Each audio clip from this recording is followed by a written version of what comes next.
Well, hey, folks, how y'all doing? Welcome back. And oh, man, what do you got there, Tom? I am so excited about this, folks. I got a brand new grill. Oh, man, and is it ever? It is one of a kind. Folks, I'll tell you what, nobody else is making a grill that is gas and pellet, all in the same chamber, folks. Yeah, and you're saying Lifetime, Tom. Who's Lifetime? Well, Lifetime is a company out of Utah that's been making outdoor products since 1996. They have a reputation for high quality stuff, folks, and they have decided to get into the barbecue grill market with something nobody else has. So we're gonna take a look at this thing, and we're gonna dive deep into this thing. I'm gonna show you. It's got a grease management system on here, folks, that you're not going to believe. It's something I've never seen before. And we're going to try it out. Yeah, because today's all going to be about the grill. We're going to show you some of what it took to put it together. We're going to show you all the ins and outs of it. And keep on watching, because tomorrow, right after this video, tomorrow's video, we're going to take something that's relatively greasy, a small pork butt, fat cap down, and we're just going to see how that grease management system ends. Remember, this is a pellet grill and a gas grill all at once, and yeah, you can use them both together. That's so crazy. Folks, I'm having so much fun, folks. Keep on watching. We'll dive right into it. All right, folks, before we go any further, Lifetime did send me this grill. Full disclosure, we've been back and forth for a while. They asked for an honest review. I was a little skeptical at first because I've never heard of Lifetime, especially Lifetime grills. After I looked at some information on it, and I said, yeah, and this thing is pretty gosh darn interesting. So yeah, they did send it to me. So let's keep on moving. All right, let's start taking a look at it. Some of the specifics right off the bat, folks. 700, it's just a little shy of 750 square inches on the inside. Upper shelf and lower shelf. 28-pound pellet hopper, folks. And you're right, it does run off of gas. And there is, on the back, is where you put your 20-pounder right there, folks. And it's got 4 gas burners. There's just a whole lot going on here. The majority of this, like the shelves and that, are stainless steel. We've got metal right here. Stainless steel right there. Yeah, you're saying, what is that? That's, we're used to a chimney on a pellet grill. Well, that's their version of a chimney.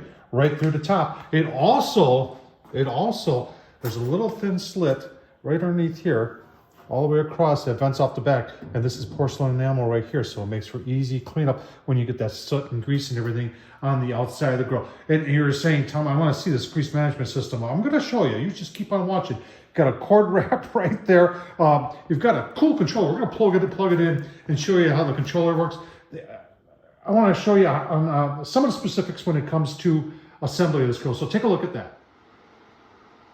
All right, folks, any question on the size of this Lifetime gas grill and pellet grill? I'll tell you what, it comes on a pallet. Say no more, right? 300 pounds, very well packaged, folks. Let's get going here. All right, folks, so I won't be doing a video showing how to assemble this because Lifetime has already done that. That guy's name is John, and he knows how to put this together. So all you gotta do is watch the video, and it pretty much goes back step by step and takes his time and shows you the easy way to put this grill together. I will give you one bit of advice though. If you're telling the wife and the kids, Dad's gonna go put together their grill today, I would suggest you do that, start the night before and unbox everything, because everything comes very, very well packaged. And there's a lot of bags over a lot of stuff. There's probably easily an hour, well, maybe a little less than an hour into getting everything out of the box, separated. I always look at blister packs. There's our blister packs. They got a 1, 2, and then whatever GZX is. But everything seems to be very well laid out there. And I got parts all over the place here. Parts up here. But like I said, everything came undamaged. Everything looks very well made. That's why I like putting together my own grill, folks. Because it's just, it really gets you personal with your grill. So you understand what makes it work. All right, if you don't want to listen to John, they also have a book that comes with it. It gives step-by-step instructions. All right, so not that often you get to see the bottom of your grill, but this is a good opportunity to take a look at it. You got 3-inch solid rubber locking casters there, and then 6-inch, and these are plastic, but it's got rubber on the outside, so good traction if you want to take it off-road to the patio through the grass or something like that. Nice sturdy half-inch, look at their half-inch axles there. So very well built on the bottom, and of course it's all painted, so you don't have to worry about rust. I know I wasn't going to say much about assembly, but I do want to point out that there are no nuts in any of these blister packs. Everything is pre-threaded, folks. You've got this whole line here, and everything's been lining up very, very nicely. All right, folks, got it vertical. Really, I've been so impressed with the way the fit and finish has been phenomenal. Now, attention to detail. Here's the electronic start for the gas grill part of it. And they could have just left that out, but instead they got this box to protect it. And that's little things, the attention to detail I really like about this grill. It is turning out to be built like a tank. All right, folks, there's the cover. It is fitted forward, and it's pretty heavy duty, and it's even got straps in the bottom so you can tighten it up. So if you're not like me and have the opportunity to store your grills inside in the garage like I do, or in a shed or under something, there you go. All right, let's take a look at it online. It's at lifetime.com, folks. $1,400. That's it right there. All right, people want to ask, what is fusion fuel? Fusion fuel is when you're using pellets and gas at the same time together. And there is a place for that. And we'll talk a little bit more about that. All right, let's look at this grease tray. This is one of the reasons I'm really intrigued with this. So you're looking at these two latches right here. So this is the grease tray right here. And you pull these and then pull out. And this is for just cleaning purposes, but I want to really show you how this thing actually works. I mean, that is pretty cool. And you know what? I don't know why. They must know that I like to cover my trip trays with aluminum foil because they don't want you doing it on this grill. Let's take a little bit closer look at how this works. All right, so this is baked on enamel on this steel. And what it does is that it takes the grease and it takes it from there over to here. And then you've got two holes, one on both sides, one here, one there. And that goes down to a trough that goes to your grease bucket, which is right underneath the grill. I'll show you that too. So this thing is, like I said, I've never seen anything like this. It's very, very unique. And then on the bottom here, your burn pot, just imagine your burn pot is in this area right here. So your burn pot is protected from any grease getting into the burn pot. It's actually a very unique design. And like I said, I'm going to use a pork butt to try it out and see how it works. So we'll stick with grease management. You've got your upper tray, your bottom tray. These are all 1/4-inch round stock, and it is porcelain coated enamel. Let's get these off and get down to everything else. All right, so we've got our four, we could call them flavorizer bars, but there's something like somebody else does. But these cover the gas burners, and they are also baked on enamel. And you can see your stainless steel burners underneath there. You can even see the grease tray that we just had out and took a place so you get a better idea on how that works. So that grease is going to flow down, and then it's going to go into these pre-sloped troughs. It'll take it that way to the other trough, which will then go down to the bucket. We'll take a look at the bucket. You can see we've already done a burn-in just to get it good and hot. We were up to, I'll show you that it was over 700 degrees just with gas. Got individual lighters right there. It is right over here. You can see it is like that. And you can run individual ones if you want. Say you want to give a little extra heat and you're using the smoke setting on the pellet grill. You can fire up just this one or this one, or you could just fire up just one of them and give a little bit of extra heat. Say you're getting ready to wrap, or maybe you're in the stall, and we're going to try that out tomorrow with that pork butt. You get into the small stall and you're saying, "Come on," and maybe you want to just give a little boost of heat there. Easy to do with the gas assist there. So pretty cool. And you know what? Say you're home after work, you want to do some burgers, don't want to use the pellets, turn this on. It gets gosh darn hot. All right, you can see the holes that are in that grease tray there.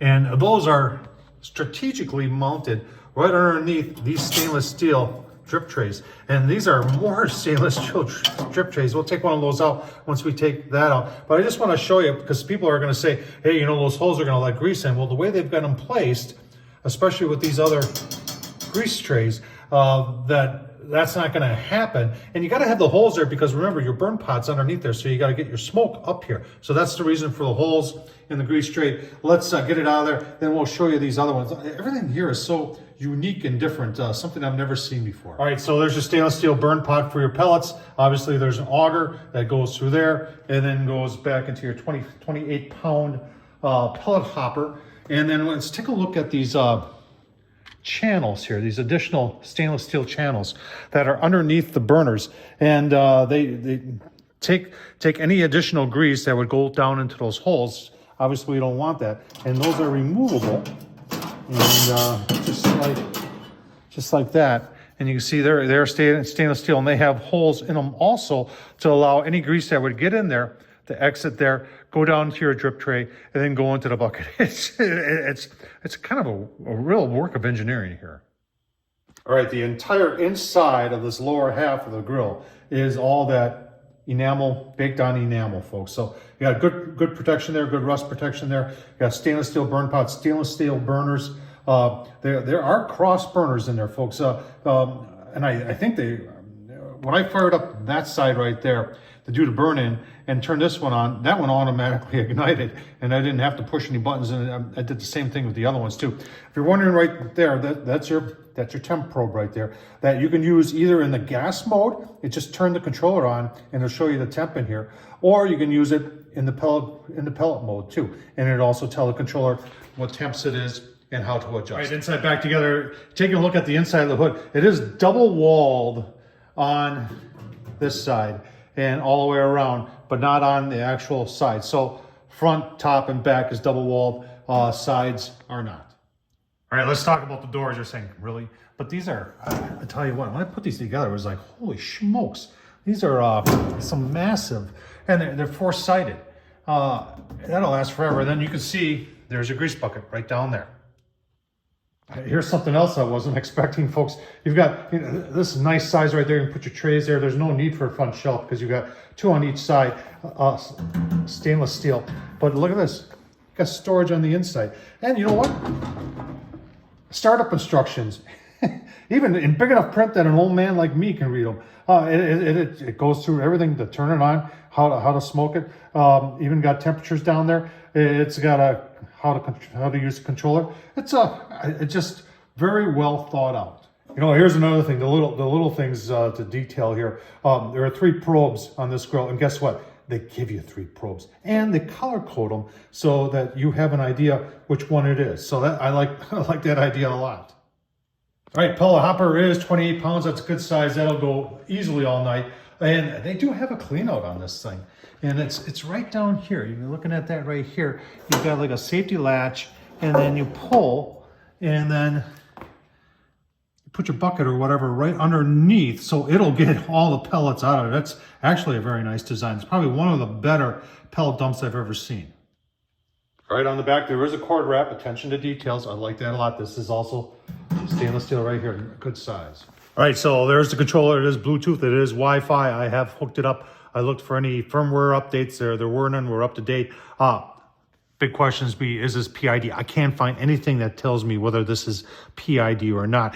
Usually if it's PID, they tell you that it's PID. So I'm thinking that maybe it's not. They do have the lifetime app, as you're looking at right there. And I haven't played around that much. We'll play around a little bit for tomorrow. But to set the temps, it's real simple. You can see that it goes right there, and you can see it's set at 180. So if you were to adjust it, let's say if we take it to 225, then we would press,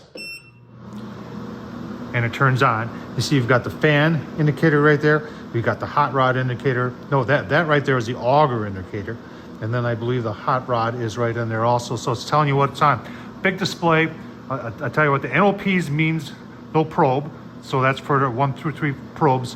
And then to adjust while we're cooking, we can just take it up, and let's see how high it goes. So it looks like 400 might be max.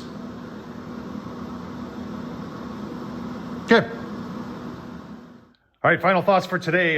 Today was all about assembly, putting it together, doing an overview for you so you can see what this thing is all about. What do I like? What do I don't like? What I like is that this thing is very well made. And assembly was proof of that right there. There's a lot of heavy duty stuff in here. There's a lot of things that they just did that they didn't have to do. A little attention to detail that I really like. I really like the storage that's in there. 28-pound pellet hopper. The fact that it's a pellet grill and a gas grill at once. Hey, you know, the little things like those doors being four-sided. I mean, a lot of us have grills that have doors on them, but they're they can get bent real easy. That's not going to get bent. Stuff like that is just very unique. There for your vent, for your chimney out the top, and then the fact that it still vents out the back on that slit, and then that where the smoke or grease would go there is on that enamel. And there's just so many good things going on here that I really can't wait to cook on it. That grease system, how it manages it, it's somewhat complicated, but I can't wait to see how it works. And the fact that they put a little plaque on there telling me I can't put aluminum foil, that's special. So, folks, Tom Horsman on YouTube, I can't wait to cook on this. And, we'll get this in the regular rotation so you can see it too, because this really is a gas grill and a pellet smoker all in one. Hope you enjoyed this. Leave your comments down below. What do you think of the Lifetime gas grill and pellet smoker? A lot of you are going to say the same thing I'm saying. Time will tell, but time will tell. Thanks for watching, folks.